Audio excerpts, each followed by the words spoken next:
इस मूवी की स्टार्ट में हम एक शख्स को देखते हैं जिसका नाम डियाना प्रिंसेस होता है। डियाना अपने केबिन में होती है कि तभी उसके पास एक शख्स आता है और वो उसे पार्सल देता है। उस बॉक्स के अंदर उसे काफी पुरानी तस्वीर मिलती है जिस फोटोग्राफ में काफी सारे लोग भी मौजूद होते हैं। उस फोटोग्राफ को देखकर डियाना को अपना अतीत याद आने लगता है, जिसके बाद कहानी पास्ट में शिफ्ट हो जाती है। हम एक आइलैंड को देखते हैं जिसका नाम थेमस्किरा होता है। वो एक ऐसा आइलैंड होता है जिसके बारे में ज्यादा लोगों को मालूम नहीं था, यानी वो बहुत ही सीक्रेट आइलैंड होता है। उस आइलैंड में सिर्फ फीमेल्स ही रहा करती थी जिन्हें वंडर वुमन कहा जाता है। वहीं पर हम छोटी बच्ची को देखते हैं जो कि असल में डियाना होती है। डियाना की मॉम उस आइलैंड की प्रिंसेस होती हैं। सारी ही फीमेल्स काफी ज्यादा ट्रेनिंग किया करती थी ताकि वो आने वाले खतरों से खुद को रेडी कर सके। उन वॉरियर्स को देखकर प्रिंसेस की बेटी यानी डियाना भी वॉरियर बनने का डिसाइड करती है, लेकिन प्रिंसेस बिल्कुल भी नहीं चाहती थी कि वो वॉरियर बने, जिस वजह से वो डियाना को किसी भी तरह की ट्रेनिंग नहीं देती है। नाइट में प्रिंसेस डियाना को बताती है कि वो उसे कैसे मिली। प्रिंसेस अपनी बेटी को बताती है कि असल में उन्होंने डियाना को मिट्टी से बनाया था, जिस मिट्टी में बाद में जान ज़ूस ने डाली थी। वो उसे बताती है कि ज़ूस गॉड्स में सबसे पावरफुल गॉड हैं, जिन्होंने सबसे पहले इंसानों को बनाया था। ज़ूस इंसानों से बहुत ही ज्यादा प्यार करते थे। सभी इंसान अर्थ पर मिलजुल कर रहते थे। कोई भी शख्स किसी भी दूसरे शख्स से लड़ाई झगड़ा नहीं किया करता था। ये देखकर ज़ूस के बेटे को इंसानों से नफरत हो गई, जिस वजह से उसने अपनी पावर्स से इंसानों के अंदर ईर्ष्या, बुराई और ग्रीड भर दिया, जिसके चलते इंसान एक दूसरे से लड़ने लगे। इंसानों को आपस में लड़ता हुआ देखकर ज़ूस को काफी बुरा लगा, जिस वजह से इन्होंने हम लोगों को बनाया। लेकिन इसका कोई भी फायदा नहीं हुआ, क्योंकि कुछ टाइम बाद इंसानों ने वापस से लड़ना स्टार्ट कर दिया। ज़ूस के बेटे को रोकने के लिए काफी गॉड्स ने उस पर अटैक किया, लेकिन उसने उन सब देवताओं को मार डाला, जिस वजह से उसे रोकने के लिए ज़ूस ने अपनी पूरी पावर्स से उस पर अटैक कर दिया। ज़ूस का बेटा उस लड़ाई में हार गया, लेकिन ज़ूस को पूरा यकीन था कि उनका बेटा वापस लौटकर जरूर आएगा, जिस वजह से उन्होंने देवताओं को खत्म करने की स्वॉर्ड हमें दी और साथ ही हमारे लिए आइलैंड भी बनाया ताकि ज़ूस का बेटा कभी भी हमें ढूंढ न सके। इधर डियाना प्रिंसेस की सिस्टर से ही वॉरियर बनने की ट्रेनिंग ले रही होती है। एक बार प्रिंसेस डियाना को ट्रेनिंग करते हुए पकड़ लेती है, जिस वजह से उन्हें डियाना और अपनी बहन पर काफी ज्यादा गुस्सा आता है। प्रिंसेस की बहन उन्हें बताती है कि हमें डियाना को वॉरियर बनने की ट्रेनिंग देनी होगी, क्योंकि ज़ूस का बेटा आज भी अलाइव है और वो हर वक्त डियाना की सर्च कर रहा है, और हो न हो वो वक्त जरूर आएगा जब डियाना और ज़ूस का बेटा आमने सामने होंगे। उस मुकाबले में मैं बिल्कुल भी नहीं चाहती हूँ कि डियाना किसी बुरी यानी इविल गॉड के सामने घुटने टेके। इन बातों से प्रिंसेस अपनी बहन को ऑर्डर देती है कि वो डियाना को इतनी मुश्किल ट्रेनिंग दे कि कोई उसका मुकाबला कर ही न सके। वक्त ऐसे ही गुजरता जाता है और डियाना ने अपनी ट्रेनिंग पूरी कर ली होती है, जिस वजह से वो अब परफेक्ट सोल्जर बन गई थी। एक बार डियाना को स्काई में प्लेन नजर आता है जो कि क्रैश होकर पानी में गिर जाता है। उस प्लेन के अंदर एक शख्स भी मौजूद होता है जो कि अब डूबकर मरने वाला होता है, लेकिन उसी दौरान ही वहाँ पर वंडर वुमन आ जाती हैं और वो उसे सही सलामत पानी से बाहर निकाल लेती हैं। उसी दौरान ही वहाँ पर काफी सारे लोग अपनी बोट में बैठकर आने लगते हैं। दरअसल ये सारे लोग जर्मन्स होते हैं जो कि स्टीव का पीछा कर रहे होते हैं। वो सोल्जर जैसे ही उस पर अटैक करने लगते हैं तो उसी दरमियान ही काफी सारी वंडर वुमन आकर उन पर अटैक कर देती हैं, जिस वजह से उन लोगों के दरमियान फाइट स्टार्ट हो जाती है। उसी फाइट में प्रिंसेस की बहन की मौत हो जाती है, जिस वजह से उन्हें स्टीव पर काफी गुस्सा आता है, क्योंकि उनका मानना था कि अगर स्टीव यहाँ पर आया ही नहीं होता तो उसकी बहन आज अलाइव होती।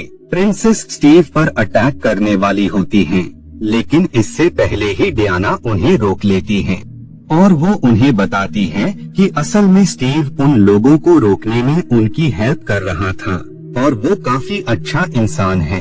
डियाना की वजह से वो स्टीव को मार तो नहीं पाती हैं, लेकिन वो उसे कैद कर लेती हैं। उनके पास ऐसी जादुई रोप होती है जिसकी वजह से उसने कैद शख्स खुद ब खुद ही सच उगलने लगता है। स्टीव उन्हें बताता है कि असल में वो जर्मन लोगों के कैंप में उनके ही अगेंस्ट जासूसी कर रहा था, क्योंकि उसे शक था कि जर्मन लोग एक ऐसी गैस के ऊपर काम कर रहे हैं जो कि इतनी ज्यादा पॉइजनस है कि वो बेहद ही कम टाइम में ज्यादा से ज्यादा लोगों को मौत के घाट उतार सकती है। इस वजह से लोग इतने ज्यादा खौफसदा हो जाएंगे कि वो आपस में ही लड़ने लगेंगे, जिससे वर्ल्ड वॉर 1 स्टार्ट हो जाएगा। वो उसे बताता है कि उसके पास ऐसी डायरी है जिसे वो अपने लोगों तक पहुंचा देगा, तो हो सकता है कि इससे वर्ल्ड वॉर 1 रुक जाएगा। उस युद्ध को रोककर हम कई लोगों की लाइफ को सेव कर सकते हैं। ये सब बातें सुनकर डियाना को लगता है कि पॉइजनस गैस बनाने वाला वो जनरल असल में कोई और नहीं बल्कि जूस का बेटा है, जो कि पहले भी इंसानों को आपस में भिड़वा चुका था। डियाना स्टीव की बात सुनकर उसके साथ जाने के लिए रेडी हो जाती है, क्योंकि वो इस जंग में वो जूस के बेटे को रोकना चाहती थी ताकि वो इंसानों की हेल्प कर पाए। बाद में डियाना वहाँ से निकलने से पहले वेपन्स को अपने साथ रख लेती है और अब स्टीव और डियाना वहाँ से निकल जाते हैं। बाद वो दोनों अपने सीनियर ऑफिसर के पास आ जाते हैं।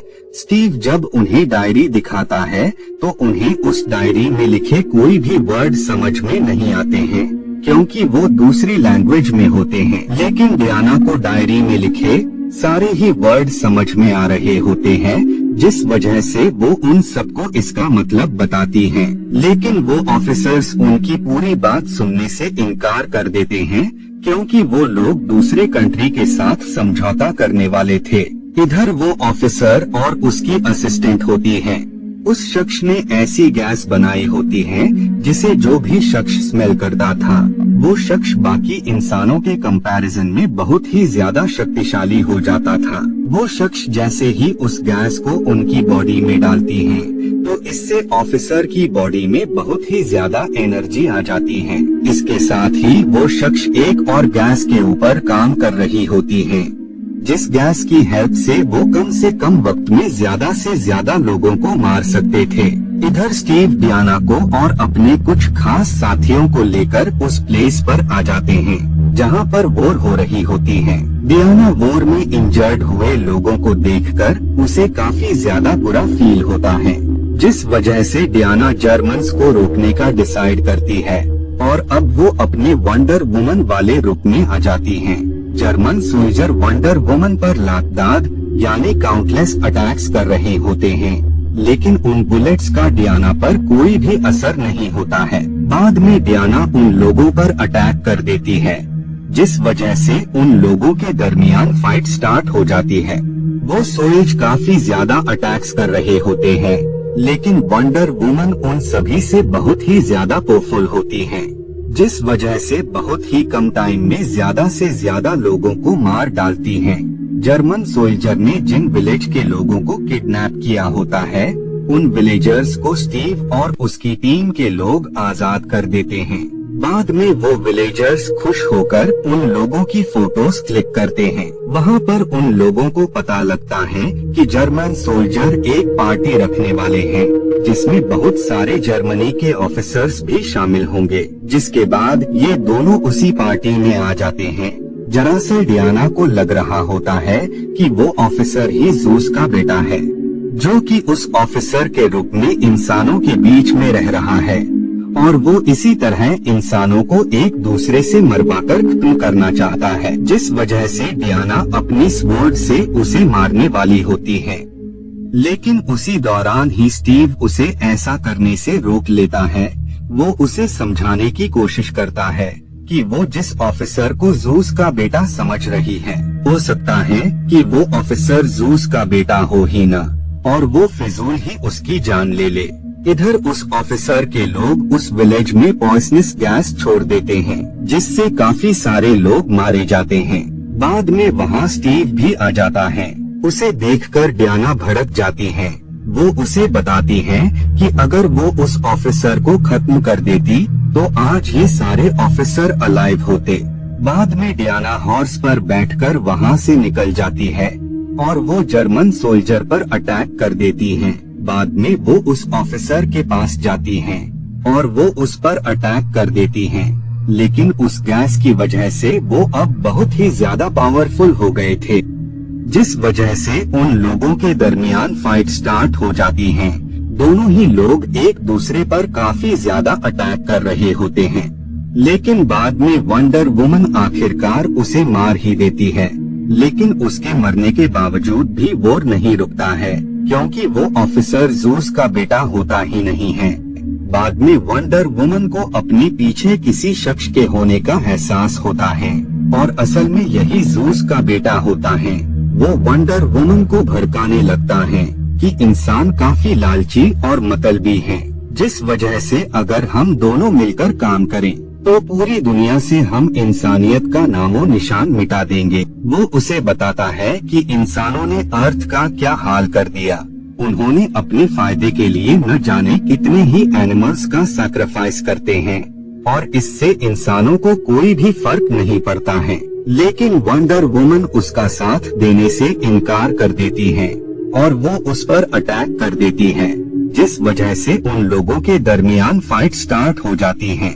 दोनों ही एक दूसरे पर काफी ज्यादा अटैक्स कर रहे होते हैं। बाद में वहाँ काफी तेज ब्लास्ट होता है, जिससे डियाना दूर जाकर गिरती है। उसी दौरान ही वहाँ स्टीव आ जाता है। वो उसे बताता है कि उस प्लेस पर बहुत सारे पॉइजनस गैस मौजूद हैं, जो कि बॉक्स के अंदर बंद हैं। अगर वो एरोप्लेन डिस्ट्रॉय हो गया तो उस गैस की वजह से काफी सारे लोग मारे जाएंगे। हो सकता है कि पूरी दुनिया से इंसानों का वजूद ही मिट जाएगा। बाद में स्टीव को स्काई में ले जाता है और वो उसे वहीं पर डिस्ट्रॉय कर देता है, जिससे वो खुद भी मारा जाता है। बाद में वंडर वुमन दोबारा से जूस के बेटे पर अटैक कर देती है, जिस वजह से उन लोगों के दरमियान वापस से फाइट स्टार्ट हो जाती है। दोनों ही लोग एक दूसरे पर लगातार अटैक्स कर रहे होते हैं। बाद में जूस का बेटा अपनी लाइटिंग की पावर से उस पर अटैक कर देता है, लेकिन वंडर वुमन इतनी ज्यादा पावरफुल होती है कि वो लाइटिंग को अपने अंदर एब्जॉर्ब कर लेती है, जिस वजह से वो दोबारा उस पर अटैक करता है। लेकिन इस बार भी वो लाइटिंग एब्जॉर्ब कर लेती है और बाद में वो जूस के बेटे पर अटैक कर देती है। वो हमला इतना ज्यादा पावरफुल होता है कि उसमें जूस का बेटा मारा जाता है। सीन वापस से प्रेजेंट में आ जाता है और इसी के साथ ये मूवी यहीं पर एंड हो जाती है।